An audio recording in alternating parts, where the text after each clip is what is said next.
you very much indeed, Mr Speaker, and I'm very glad I can contribute to this debate today, as it falls in the period where I'm briefly back in the saddle before going off on a further period of leave in October. Having introduced shared parental leave as a minister, colleagues will not be surprised that Duncan and I have chosen to share caring for our new baby. I would also like to put my sincere thanks on the record to you, Mr Speaker, and in particular to the Honourable Member for Glasgow Central and the Right Honourable Member, the Mother of the House, for Camberwell and Peckham, for enabling me to speak early in the debate today, because the slight changes to the timing with the urgent question and statement do make the feeding and expressing schedule slightly difficult. So I have Gabriel, who will be arriving in the House in half an hour or so, so I really appreciate the help of colleagues in enabling me to make my contribution at this point. But I do wish that I could say that I welcome this debate, because for some of us it is too little too late. This House first resolved that members with small babies should be able to vote by proxy 7 months ago. Since then, Gabriel, Elijah and Solomon have been born. We perhaps, instead of calling them honourable, we might call them the adorable babies for Eastern Bartonshire, Lancaster and Fleetwood and North West Durham.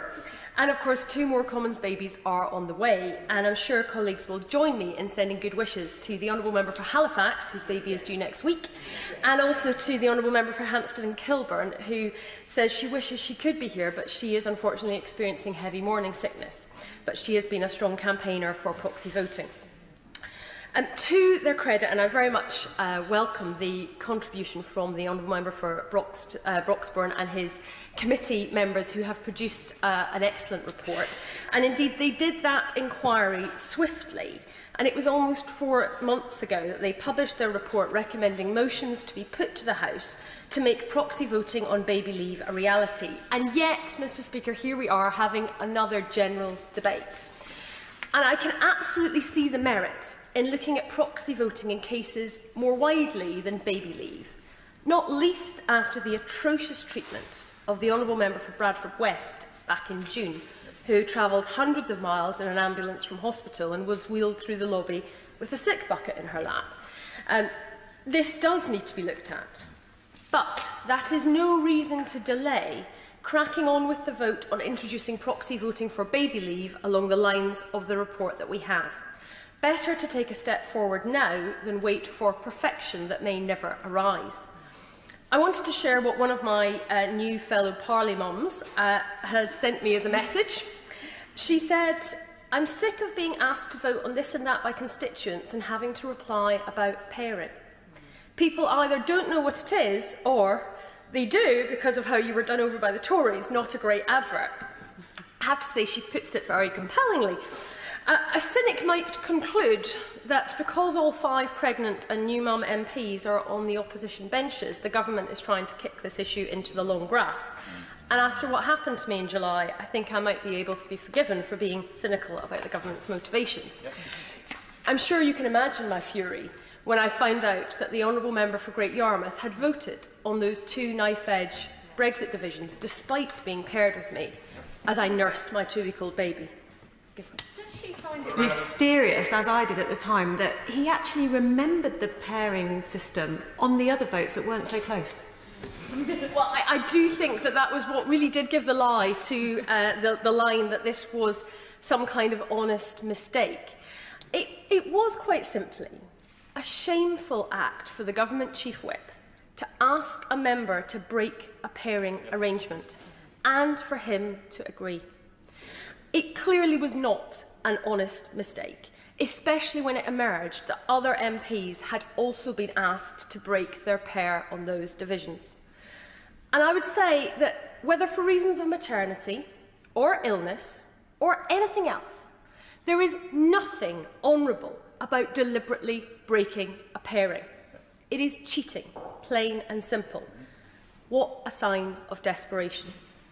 But on a more positive note, Mr Speaker, I also want to put on record my thanks to MPs from right across the House, and I would include the Leader of the House in this, for the support that they sent when that happened. And also in particular, I would say to those Conservative MPs, unnamed, but they know who they are, whoever they are, who told their chief whip to take a running jump when he asked them to break their pair. That is the behaviour of an honourable member.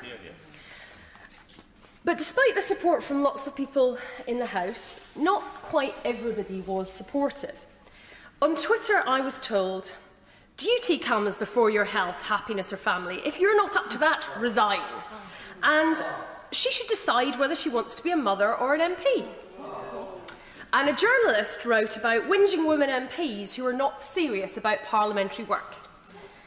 And indeed, I have to say, one member of this House questioned why on earth I couldn't spend 5 hours voting in Parliament in the evening with a 2-week-old baby, because I'd managed to spend 45 minutes in the afternoon at an anti-Trump demonstration a few days earlier. Well, I wonder why. Maternity leave is a hard-won right, and no new mum should have to justify her activities when she leaves the house with her baby. Any parent of a newborn knows that just leaving the house is an achievement in itself. But I do want to use my voice to help people who don't know what it's like, to understand the challenges, so that perhaps they might be a little slower to cast judgment on new parents in future. And I want to talk frankly about breastfeeding. When my first son was born, we tried everything to get him to latch on properly. We searched endlessly online for advice. We went to breastfeeding support groups. We attempted every possible position to get a good latch. And all the while, we were desperately trying to syringe enough express milk into his mouth every couple of hours so that he wouldn't get ill. Now, it was only 8 days, but it felt like an eternity. Now, I'm glad we persevered, because once you get the hang of it, breastfeeding is lovely, and frankly, much less hassle than formula. Sleep deprivation can make you forget things, but when you're breastfeeding, that's one less thing to have to remember when you leave the house. And of course, not everyone can breastfeed. And the whole breast and bottle debate is just one more stick that is used to beat new mothers with. So I think that parents need, frankly, much more support and much less judgment. I'm glad that this time round it was much easier to establish breastfeeding. But it still takes some time before you and baby are confident and practiced enough to get a good latch quickly at every feed. And those early days are often ones where you're less comfortable feeding in public. After a while, you can even get up and answer the door while you're still feeding baby and not break the latch. But at the beginning, you might find yourself being absolutely perfectly still during a feed so that you don't disrupt the latch. A 4-month-old can easily be finished feeding in just 10 minutes, but a 4-week-old might take 45 minutes or more. And small babies can get confused switching between nipples and bottle teats, which is why the advice is not to use the bottle as well as the boob for the first 4 to 6 weeks. Now, I doubt this kind of detail has been discussed very much in Parliament before, frankly, but when we're considering how MPs can combine being a new parent and their responsibilities as an elected representative, it is important context. Will the member give way? Certainly. Thank you so much, and thanks very kindly for taking an intervention. And I thank her for raising some of the real challenges around feeding a baby, whether that's via bottle or whether that's via breast milk. I had to bring my baby in for a vote when my baby was, I forget the exact age, but around 3 months old. I had a baby who was unable to latch properly even at that point, and I was sat in the tea room with a cover all over me, trying to feed my baby and also vote. I ended up feeding my baby in the voting lobbies just behind us because you're determined when your baby wants to eat. I don't think that's an appropriate setting for a baby at that age, and I just welcome the comments that she's making, because these are the realities of mothers on all sides of the house. Oh, absolutely, and that is part of the challenge. You know, what do you do if you're in the middle of the feed when the division bell rings? Do you try and stand up and not have your baby disrupted, or do you feed in the lobby as she did? And you know, these are things which actually, when babies are a lot older, it is a lot easier to manage. But there is a reason why proxy voting is something which is so helpful for parents of particularly very young babies. And I would say, above all, newborn babies are unpredictable. Now, Duncan put it well to me the other day when he just said of being on parental leave, it's like you need a bottomless well of contingency. And I just thought, absolutely, you know, you try to plan your day according to when your baby might respond best, when you're going to go out, when they're likely to sleep and to be happy and not to be fussing. In Gabriel's case, early afternoon, for example. And you're all ready to head out, and then all of a sudden there's an up-the-back poo explosion, which means not just a change of nappy, but a change of vest and baby grow as well. And by the time you've cleaned all of that up, then they're hungry again, and then by the time you've fed them and winded them and you're ready to go, you're more than an hour late for whatever it was you were going to. Now, that's not a massive problem if it just means that you've now missed baby round time, or you've had to text an apology to one of your friends who's also a parent, and they will totally understand that you're now going to be late or you're going to miss the cuppa you were going to have.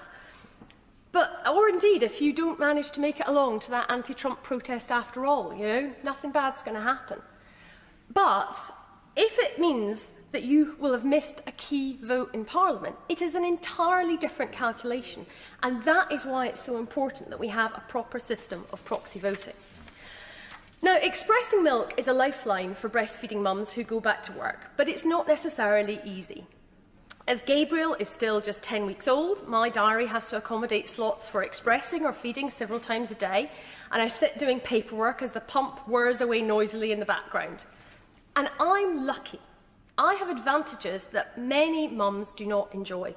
I have both a private office to express milk in and the ability largely to control my own diary. One member of parliamentary staff has been in touch with me to tell me of her frustrated attempts to find somewhere private to express milk when she's on the parliamentary estate. And although this debate is about voting, I think we must do better for breastfeeding mums who work in Parliament, whatever their role is, and I hope that the House of Commons Commission will respond positively to that challenge. Mr Speaker, we legislate here for employment rights of new parents, and far too often these are flouted. 54,000 women a year in our country lose their jobs because of pregnancy and maternity discrimination, and it is a huge disincentive for men who want to be more involved as fathers when they see that consequence that happens to mothers. We must do better in enforcing those rights, and we also need to set the tone for the issue. Simply, we need to get our own house in order to make this simple change to enable new parents to fulfil their responsibilities to their child and their constituents. We should get on with it. Yeah.